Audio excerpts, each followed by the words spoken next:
ऊंची भक्ति पर नहीं झिके, जोश जोश में वरदान दे दिए। बोले 3 वरदान मांग, मांग जो मांगना है, 3 वरदान दो।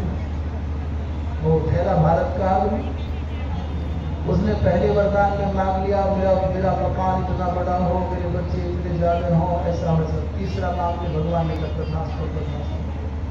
तीसरा मांग, बोले रुक जाओ सोच लो। सोचने लग गया, तीसरा मांग लिया, बात खत्म हो जाएगी अपने घर में, अपने घर ना अभी मांगना नहीं। फिर बोले तीसरे वरदान में 3 वरदान फिर मांगो, ऐसा वरदान ले। भगवान ने कहा तथास्तु। दोबारा भगवान फिर आ गए। पहला वरदान, बोले मेरा पड़ोसी खत्म हो जाए, पूरा मैदान साफ नहीं लगेगा। बोले तथास्तु। पूरी धरती पर हर व्यक्ति के गले में केवल मेरी फोटो, लॉकेट, माला, आसन, चंदा, घंटा, बंदा सब मेरे। बोले तथास्तु। तीसरा वरदान मांगते भगवान ने डरते डरते कहा, बोले सोच लो तब मांगो। भगवान ने कहा सोच लिया। बोले माँ, बोले 3 वरदान फिर मांगो, ऐसा वरदान दे दो।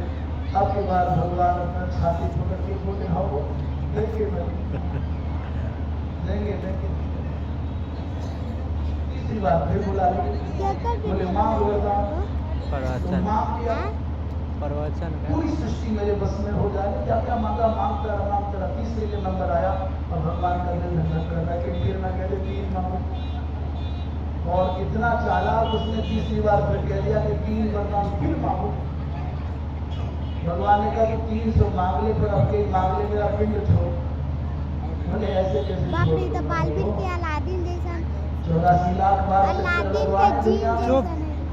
इतनी राजी से पिंड नहीं छोड़ो, आपने वचन दिया। भगवान के भक्तों की लीला बड़ी विचित्र। भगवान प्रहलाद से कहते हैं पर मांग मांग, परंतु प्रहलाद जी महाराज वरदान नहीं मांगते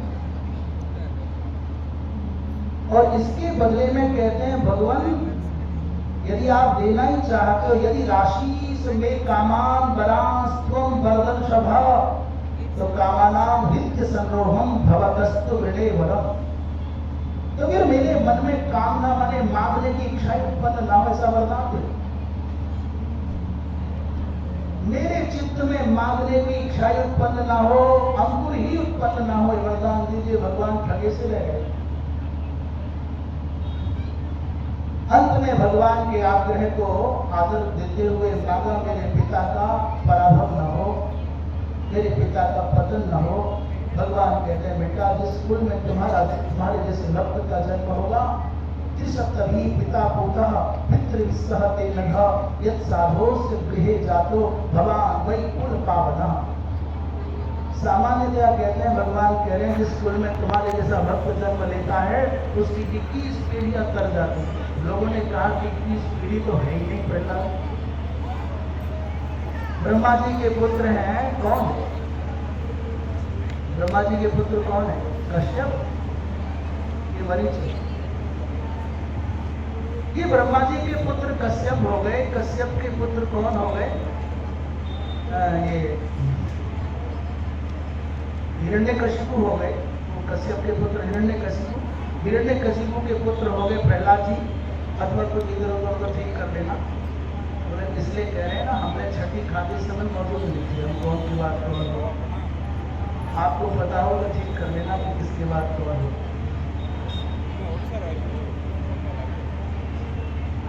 तो कितनी कितनी पीढ़ियां हुई? बोले 3।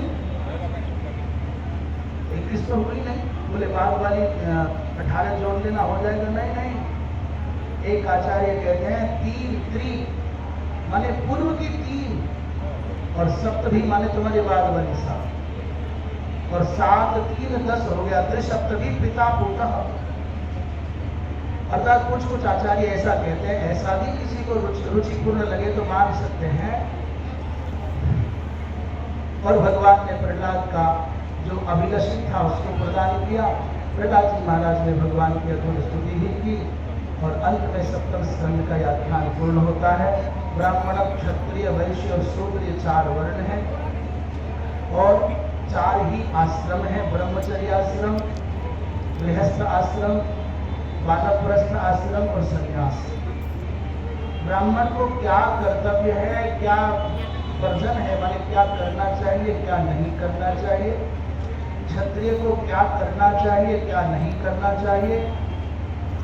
वैश्य के लिए क्या कर्तव्य कोटि में, क्या वर्जना में है, और शूद्र के लिए क्या कर्तव्य है और क्या निषिद्ध है, इसका उल्लेख है। ऐसे ब्रह्मचारी को क्या करना चाहिए, क्या नहीं करना चाहिए। गृहस्थ के लिए क्या कर्तव्य और क्या अकर्तव्य